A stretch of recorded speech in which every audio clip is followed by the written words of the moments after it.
Bonjour tout le monde et bienvenue à Every Nation Marseille.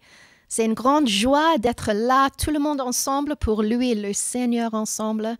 Et moi, je vais essayer de partager une petite pensée que j'ai eue pendant la semaine. En fait, c'est par rapport à la puissance de notre louange, la puissance de notre adoration vers Dieu. En fait, quand tout va bien, c'est facile en fait d'élever notre voix, de chanter, de louer le Seigneur quand tout va bien. Bon, c'est quand on expérimente les moments difficiles, la douleur, les circonstances difficiles. En fait, j'ai entendu quelqu'un m'a dit, c'est vraiment difficile en ce moment de chanter, d'élever ma voix, de lever un Alléluia à Jésus. C'est vraiment difficile. Et moi, j'ai eu cette pensée. Un jour, on sera au ciel avec Jésus. On va chanter, on va louer le Seigneur avec tous les anges, toutes les nations en fait. Et en fait, ça sera facile parce que c'est les circonstances parfaites avec Jésus, sans la douleur, sans les larmes, sans les circonstances difficiles. Mais c'est maintenant, sur cette terre, dans ce monde, avec toutes ces imperfections, toutes les difficultés, tous les défis, c'est maintenant le moment de prendre la choix, en fait, de faire une choix, d'élever notre voix et de louer le Seigneur ici. Et en fait, c'est ce sacrifice-là qui bénit le cœur de Dieu. En fait, parce que ça vient de quelque part en nous, on choisit, en fait, de proclamer « Dieu, tu es bon ». Tu es fidèle, Seigneur, malgré les circonstances, malgré toutes les difficultés. On va proclamer que tu es bon, tu restes fidèle. Merci, Seigneur, pour ça. Merci pour ce privilège ce matin de faire ça ensemble. Et c'est ce sacrifice-là qui va bénir le cœur de Dieu. Amen. Amen. On est prêts?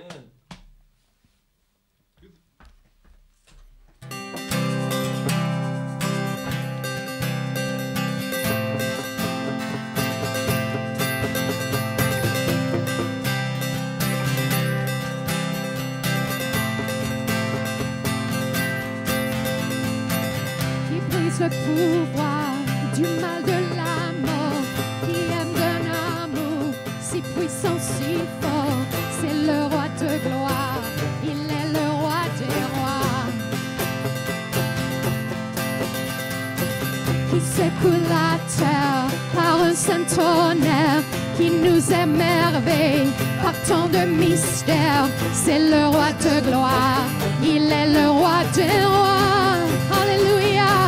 Quelle grâce incomparable, quel amour infini, que tu aies pris ma croix, que tu sois mort pour moi. Tu as payé le prix pour qu'enfin je sois libre. Oh, Jésus, je te chante pour ce que tu as fait. Alléluia, pour ce que tu as fait, Jésus, qui ramène la paix dans la confusion, change les orphelins en fils et en filles. C'est le roi de gloire, il est le roi des rois,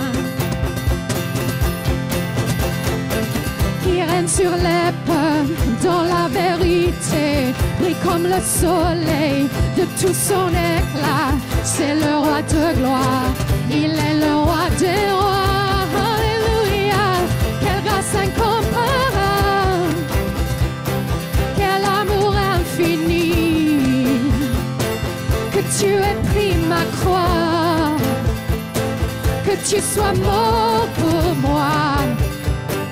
Tu as payé le prix pour qu'enfin je sois libre. Oh, Jésus, je te chante pour ce que tu as fait. Alléluia, pour ce que tu as fait. Oh, chante à toi, tu es digne. Alléluia.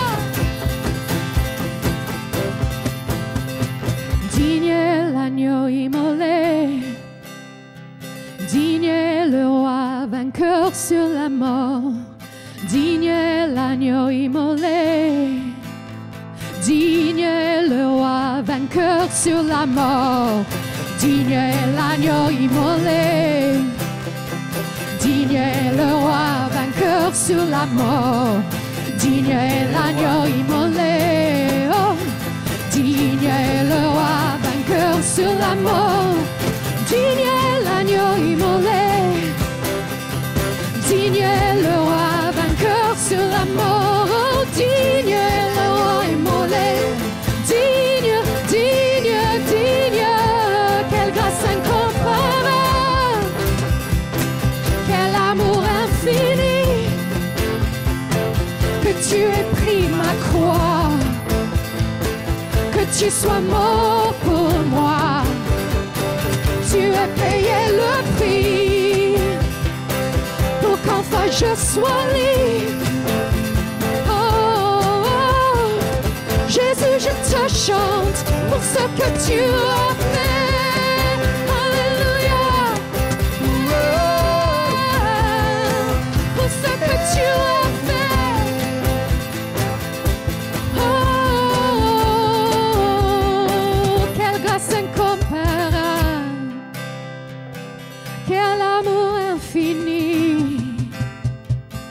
Que tu aies pris ma croix. Que tu sois mort pour moi. Tu as payé le prix pour qu'enfin je sois libre. Oh Jésus, je te chante pour ce que tu as fait. Alléluia. Merci Seigneur pour tout ce que tu as fait pour nous, Jésus. Merci Seigneur pour ton sacrifice pour nous, Jésus. Alléluia. Ce matin, on proclame que tu es bon, Jésus. Tu es le roi de nos cœurs, Seigneur. Tu mérites, tu es digne de toute la louange, toute la gloire. Alléluia. Oh, alléluia. Sois glorifié ce matin, Jésus.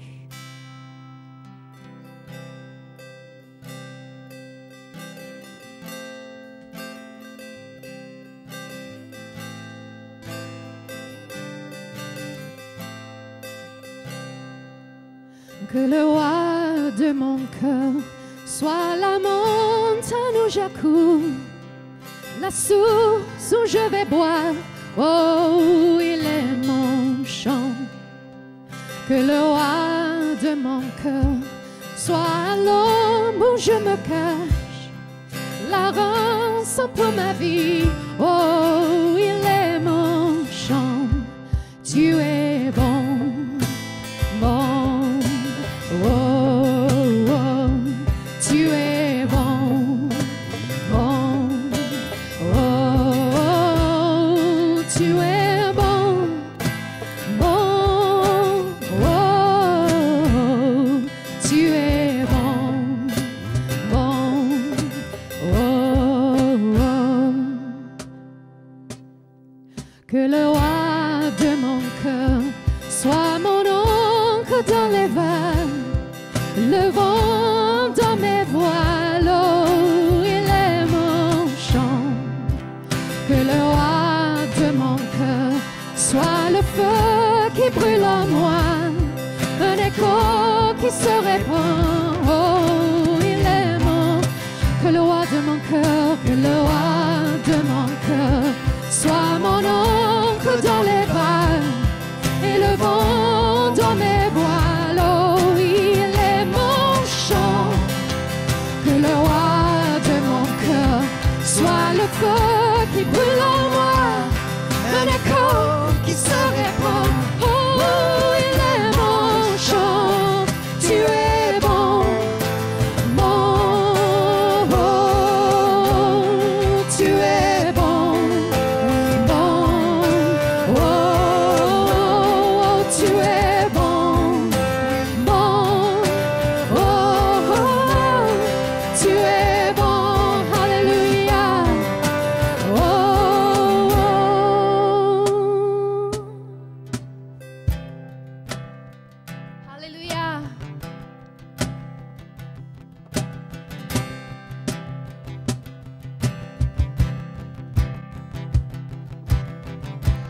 Tu ne me laisseras jamais. Alléluia.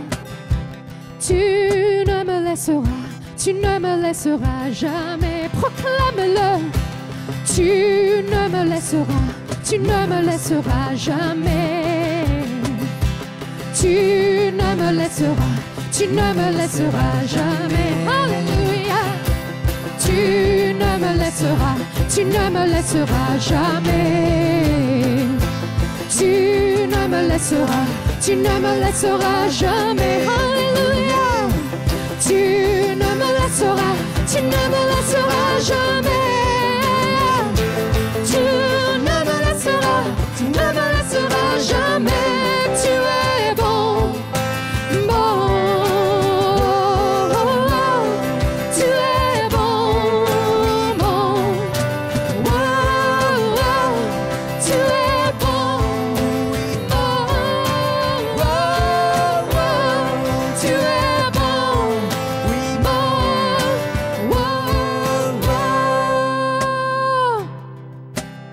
Alléluia. On proclame, tu es avec nous, Seigneur.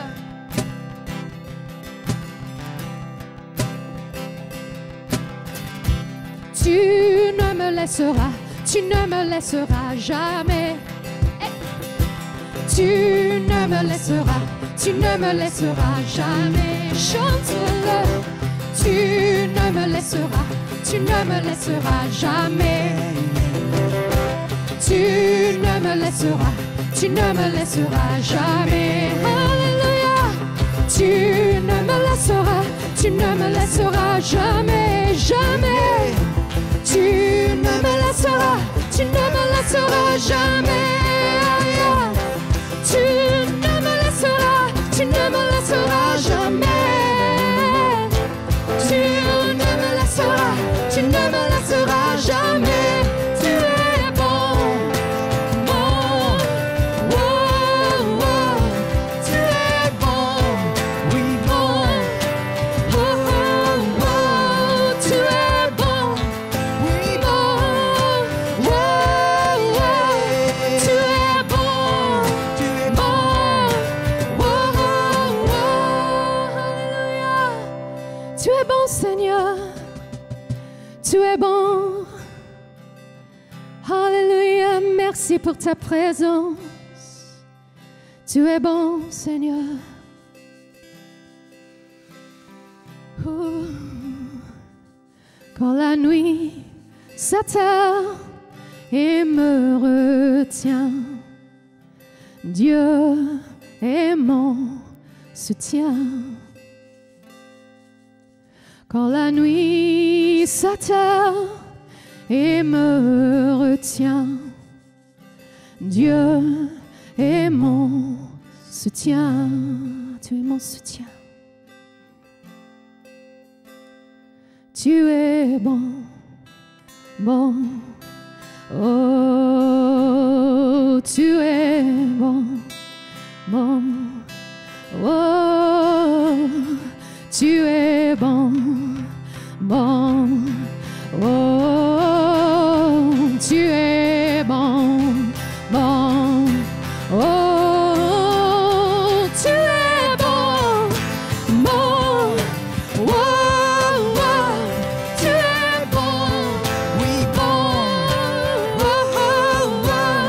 Tu es bon, oui, bon. Tu es bon, oui, bon. Alléluia. Alléluia pour cette déclaration ce matin. Oh, quelle joie, Seigneur. Merci pour ta paix, pour une joie surnaturelle ce matin. Alléluia. Oh, Alléluia. Oh, Jésus, tu es digne. Il n'y a personne comme toi, Jésus. Le roi de nos cœurs. Ah.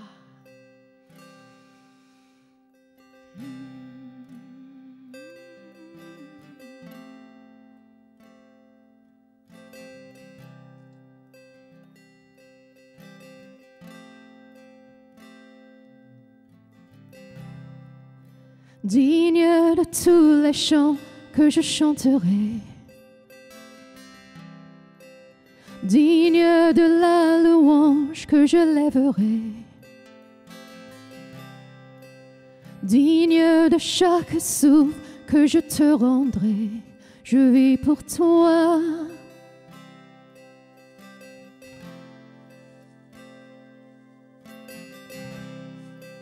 Jésus, le nom au-dessous de tous les noms. Jésus, tu es le seul, m'offrant le pardon. Digne de chaque souffle que je te rendrai. Je vis pour toi. Je vis pour toi. Très saint, qui est semblable à toi, qui est comparable. Ouvre mes yeux à ta beauté, déverse ton cœur en moi, révèle ton amour et rends-moi passionné de ce que tu aimes, ce que tu aimes, Seigneur.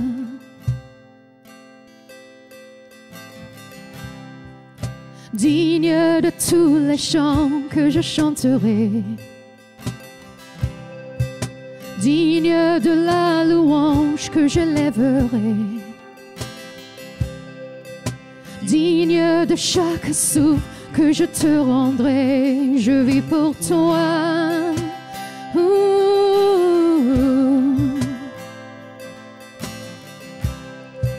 Jésus, le nom au-dessous de tous les noms. Jésus, tu es le seul, m'offrant le pardon. Digne de chaque souffle que je te rendrai. Je vis pour toi, Jésus, je vis pour toi. Très saint, qui est semblable à toi, qui est comparable. Ouvre mes yeux à ta beauté, déverse ton cœur en moi, révèle ton amour et rends-moi passionné de ce que tu aimes. Alléluia. Ce que tu aimes, Seigneur, révèle ton cœur.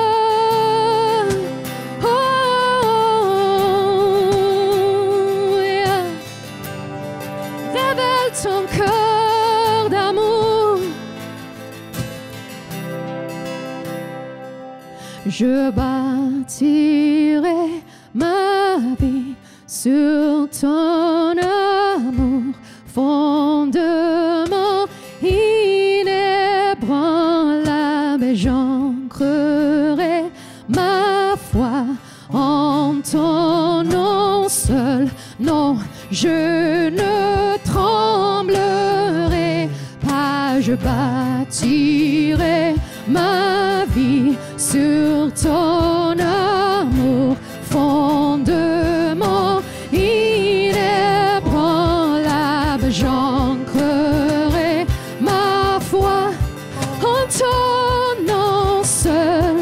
Non, je ne tremblerai pas. Oh, je ne tremblerai pas. Oh,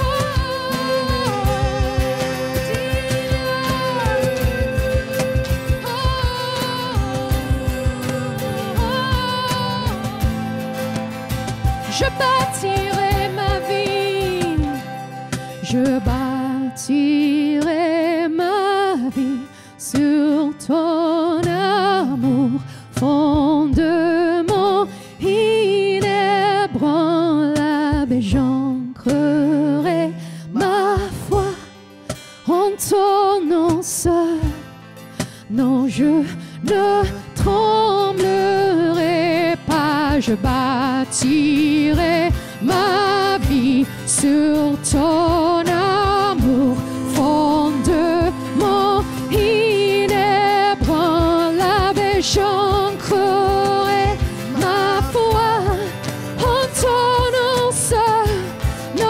Je ne tremblerai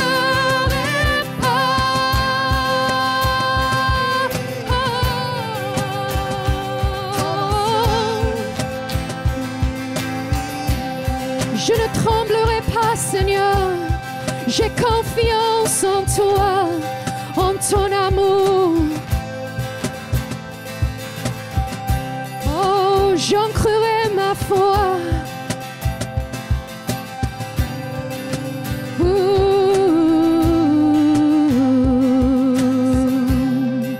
J'ancrerai ma foi. J'ancrerai ma foi en toi, Jésus. Jésus, toi seul est digne. Toi seul est digne.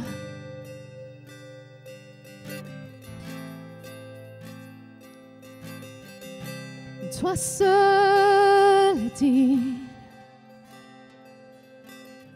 Seigneur, Sauveur, Rédempteur, tu restaures toutes choses. Tu restaures nos vies. C'est toi qui guéris nos cœurs brisés. C'est toi qui guéris nos corps brisés. Tu restaures toutes choses dans ton amour. Dans ta perfection, tu restaures toutes choses. Merci Saint-Esprit. Oh, c'est toi qui agis en ce moment.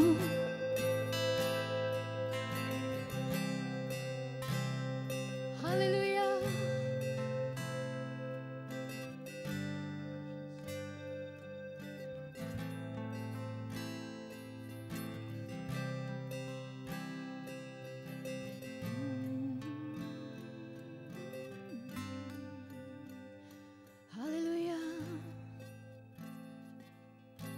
Merci pour ta présence. Merci pour ta présence. Tu es fidèle, Jésus.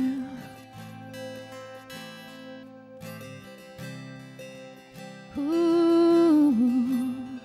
Merci pour ta paix en ce lieu ce matin. Merci, Jésus. Tu es là avec nous. Tu es toujours là.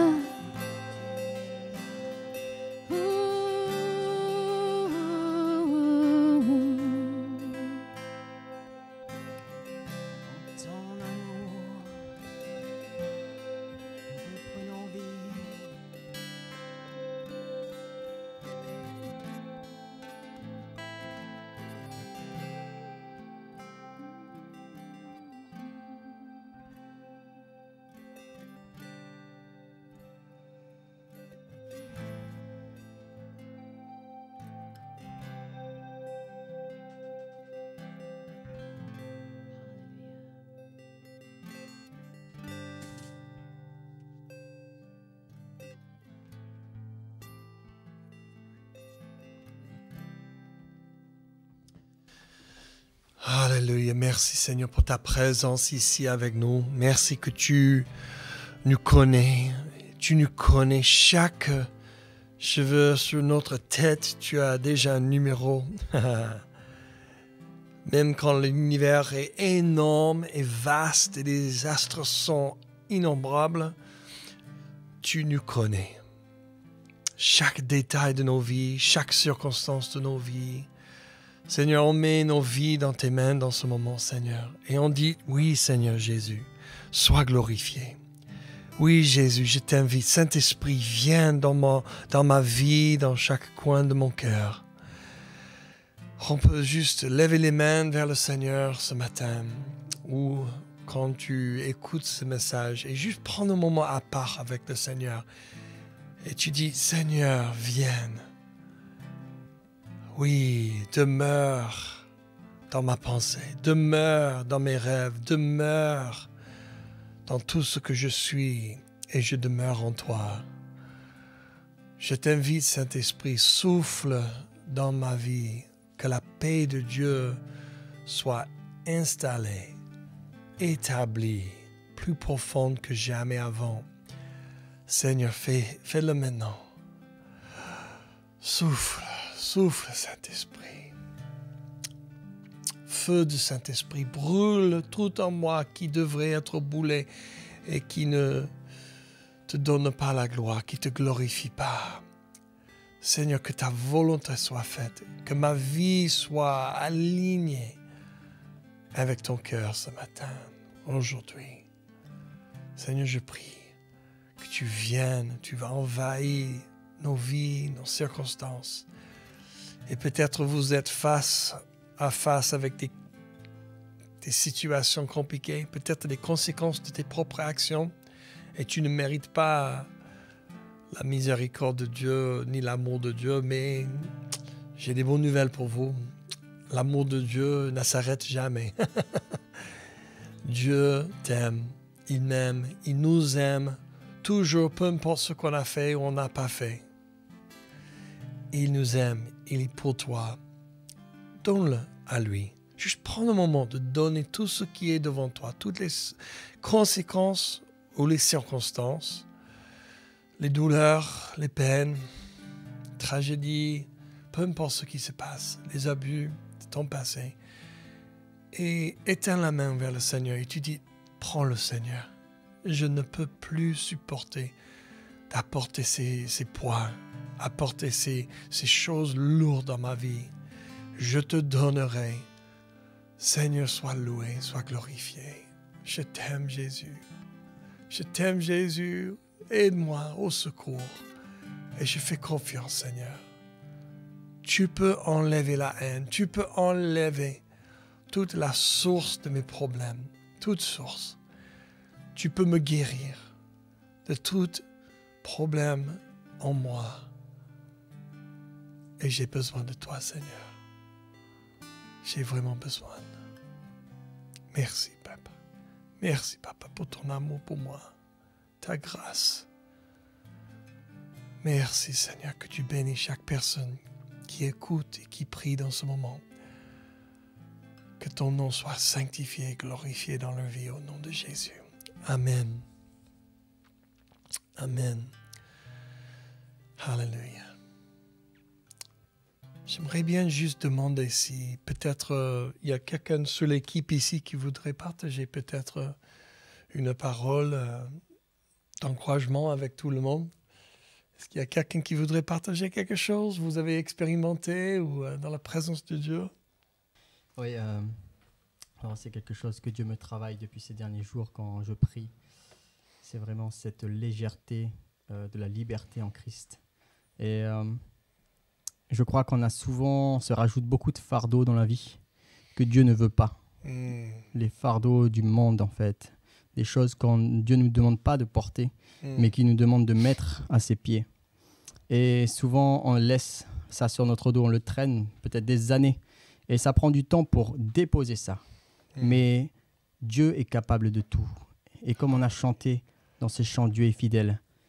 Il a tout dans sa main. Et je pense qu'on a besoin de laisser tomber nos fardeaux devant Jésus-Christ. Et si tu entends ce chant aujourd'hui, si tu entends ces paroles, c'est peut-être pour toi. C'est peut-être que tu as besoin de ça aujourd'hui. Et fais-le, fais cette démarche. Amen. Seul peut-être chez toi ou avec quelqu'un. Et rentre dans cette liberté, la véritable liberté. Oui, en fait, c'est exactement ça que j'ai senti quand j'ai prié tout à l'heure, que c'est comme on porte des fardeaux qu'on ne doit pas porter. Il y a quelqu'un d'autre? Bon. Oui. Bon, on va commencer notre culte, la prédication, pardon. On va commencer la prédication tout de suite. Donc, je vais vous rejoindre avec un message important et encourageant maintenant.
Bonjour et bienvenue à Every Nation Marseille, une église pour tout le monde.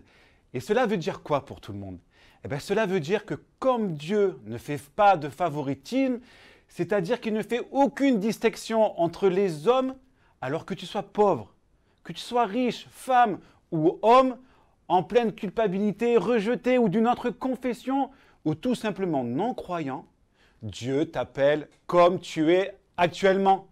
Alors nous devons, en tant qu'Église, suivre son exemple et accueillir tout le monde sans faire de favoritisme comme Dieu l'a fait, parce que c'est lui notre modèle. Alors, soyez tous les bienvenus. Aujourd'hui, nous allons parler d'un des noms que porte Dieu. Et finalement, le but de toute cette série, c'est de comprendre la profondeur de Dieu à travers ses noms.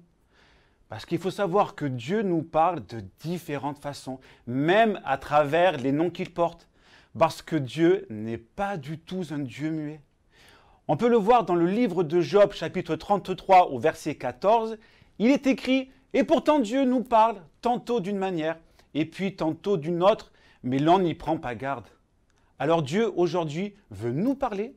Il a des choses à nous dire, à nous qui écoutons ce message, que vous soyez croyants ou pas. Nous allons donc commencer par un moment biblique où il est question de naissance.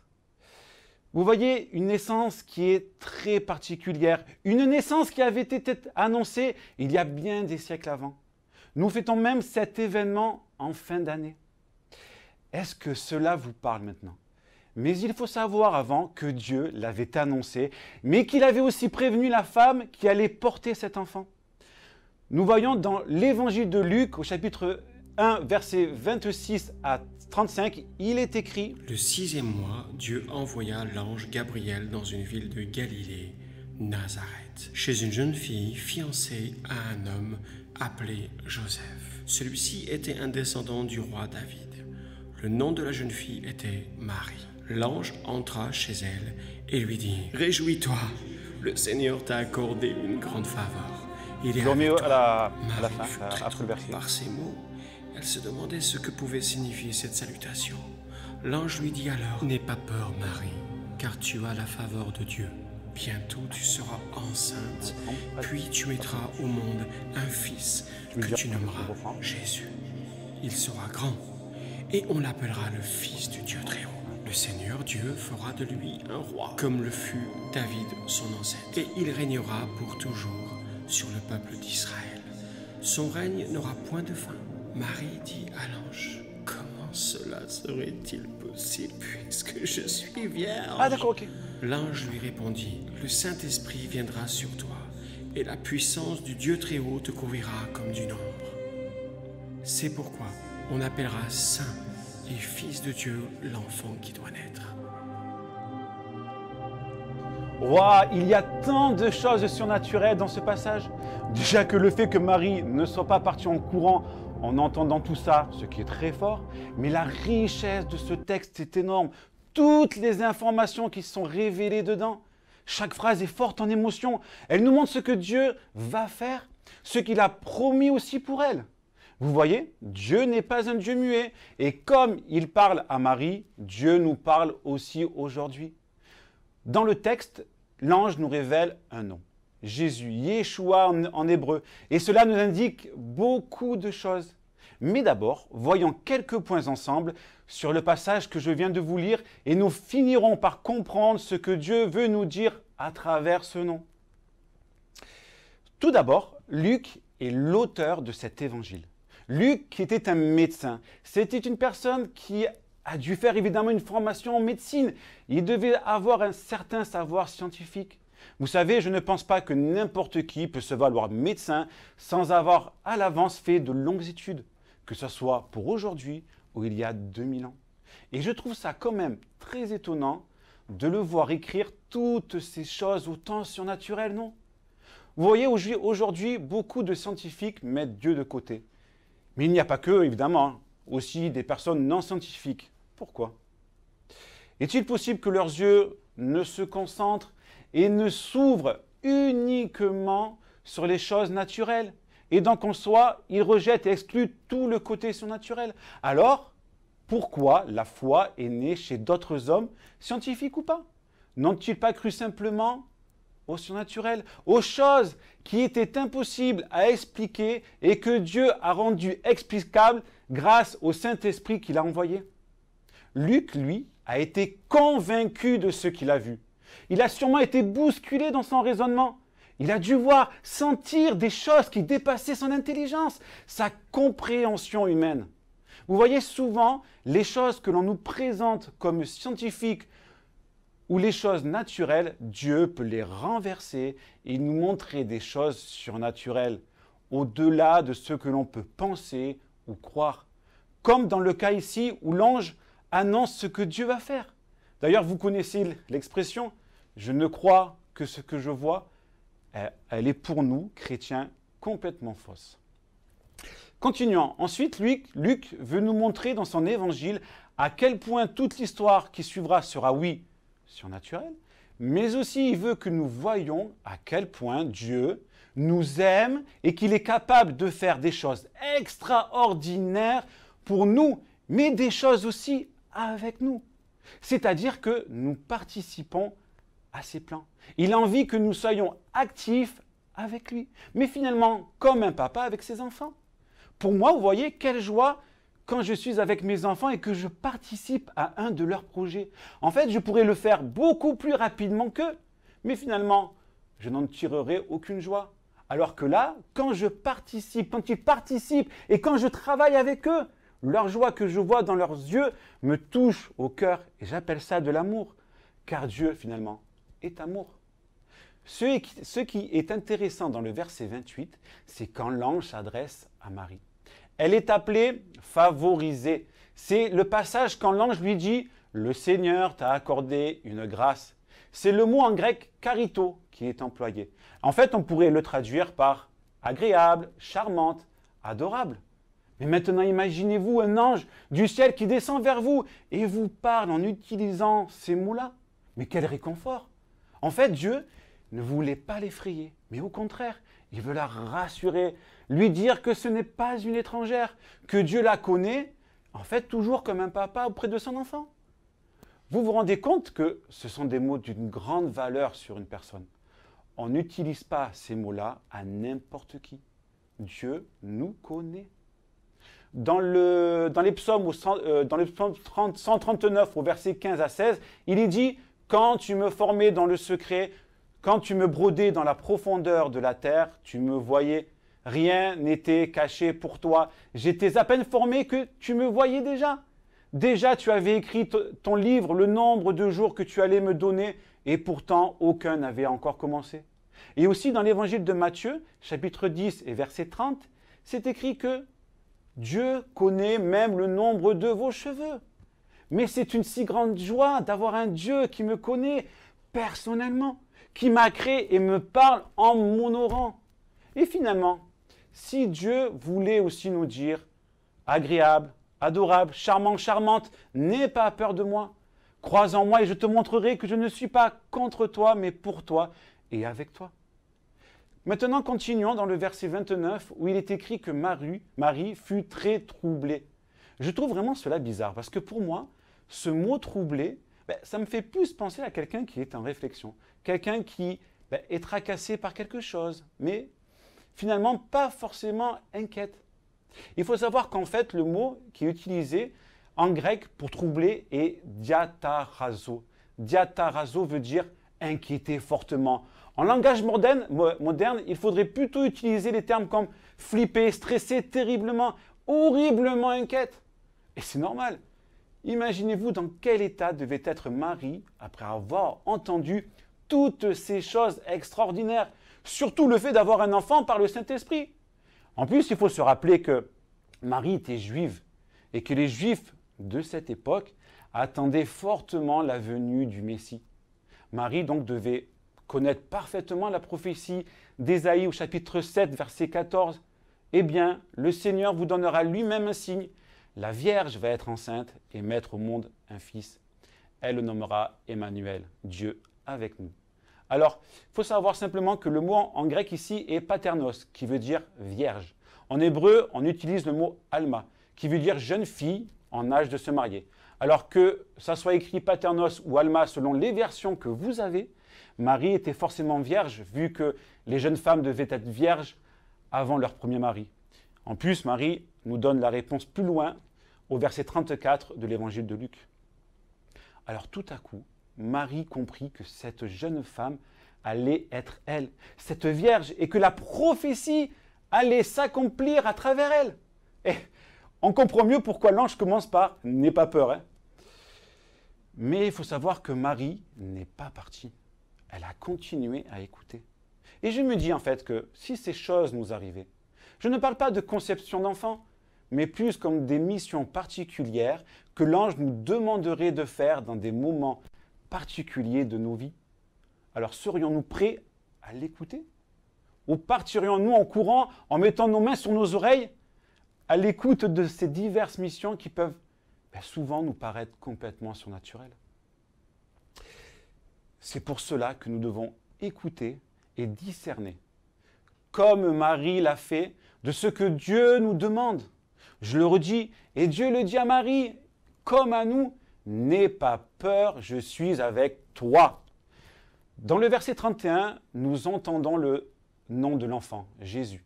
Jésus en grec se nomme Jésus, ce qui signifie Joshua. Joshua en hébreu est Yehoshua.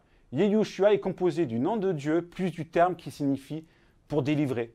En règle générale, c'est traduit par Dieu sauve ou Dieu est salut. Donc, à l'écoute de ce nom, Marie, et nous-mêmes en fait, comprenons mieux l'annonce de l'ange, la délivrance et le salut pour l'humanité par Dieu. Dans le livre d'Ésaïe au chapitre 35, verset 4, il est dit « À ceux qui sont troublés, dites-le, soyez forts, n'ayez aucune crainte, votre Dieu va venir pour la rétribution. Dieu va régler ses comptes, il va venir lui-même pour vous sauver. » Dieu l'avait prophétisé qu'il viendrait pour nous sauver. Et nous pouvons le voir toujours dans l'évangile de Luc, dans les versets 32 et 33, qui suivent que l'ange dit de lui qu'il sera appelé grand, fils du Très-Haut, qu'il aura le trône de David et que son règne finira jamais. Ce sont des affirmations tellement extraordinaires, vous vous rendez compte? L'ange, pour aider Marie à mieux comprendre l'implication qu'elle aura, lui dit que cet enfant qu'elle aura sera l'accomplissement de beaucoup de prophéties. Marie devait connaître justement ces prophéties et surtout sur la venue du Messie. Et nous voyons que la réponse de Marie au verset 34 est une question tout à fait logique. Comment cela serait-il possible puisque je suis vierge? Elle n'a pas dit non, c'est impossible, j'y crois pas, mais plutôt comment cela sera possible. Comme si Marie en fait avait accepté la mission d'avoir cet enfant, mais qu'elle se posait simplement des questions d'ordre naturel, plutôt d'ordre pratique. Et en fait, cela peut nous arriver aussi de nous poser ces questions-là, c'est vrai. Mais Dieu nous promet des choses extraordinaires pour nous. Dans Jérémie chapitre 29, au verset 11, Dieu dit « Car moi, le Seigneur, je sais bien quel projet je forme pour vous. Et je vous l'affirme, ce ne sont pas des projets de malheur, mais des projets de bonheur. Et je veux vous donner un avenir à t'espérer. » Maintenant, dans le verset 35, l'ange lui donne la réponse. « Le Saint-Esprit viendra sur toi et la puissance du Très-Haut te couvrira comme d'une ombre. » Dieu là donne une réponse surnaturelle aux choses qui sont censées être naturelles. Le Saint-Esprit qui depuis la Genèse est actif au milieu de la création est à ce moment actif pour la conception du Fils de Dieu. Amen. Marie n'avait rien demandé. Surtout pas toutes ces choses extraordinaires. Elle n'avait rien fait de plus que les autres, vu son grand étonnement lors de la salutation de l'ange. Mais elle reçut toutes ces choses simplement par la grâce de Dieu. Vous voyez, si nous continuons un peu plus dans le texte, au verset 36, l'ange lui annonce qu'elle ne sera pas seule, mais que sa cousine Élisabeth est aussi enceinte. En fait, Dieu veut lui dire simplement qu'elle ne sera pas seule, mais qu'elle sera accompagnée. Dieu nous montre sans arrêt que nous avons besoin des frères et des sœurs pour marcher ensemble, pour être encouragés. Nous avons besoin des uns des autres parce que la Bible nous dit dans la première épître aux Corinthiens chapitre 12, en effet, Nous avons tous été baptisés dans un seul et même esprit pour former, non pas deux, mais un seul corps.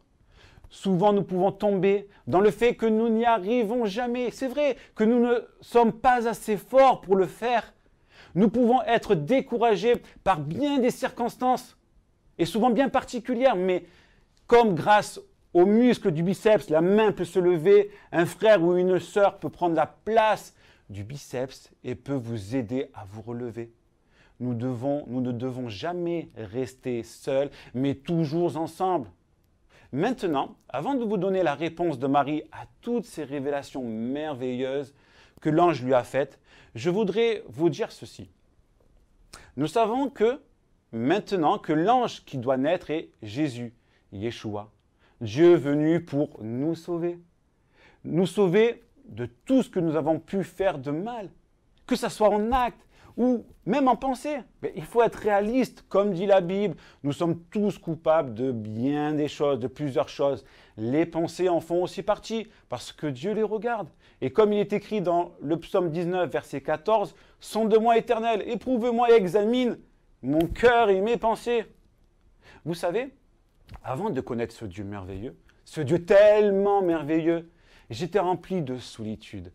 Personne ne pouvait me comprendre. J'étais complètement rejeté. Mais mes pensées étaient fixées sur la colère que j'avais contre ceux qui me faisaient subir ces rejets. Mais j'étais aussi coupable de haine dans mon cœur, autant que ceux que me faisaient subir les autres physiquement contre moi. Alors, ouvrant mon cœur à ce Dieu de l'impossible, j'ai compris que j'avais besoin d'être accepté, de lui demander pardon pour toutes mes fautes.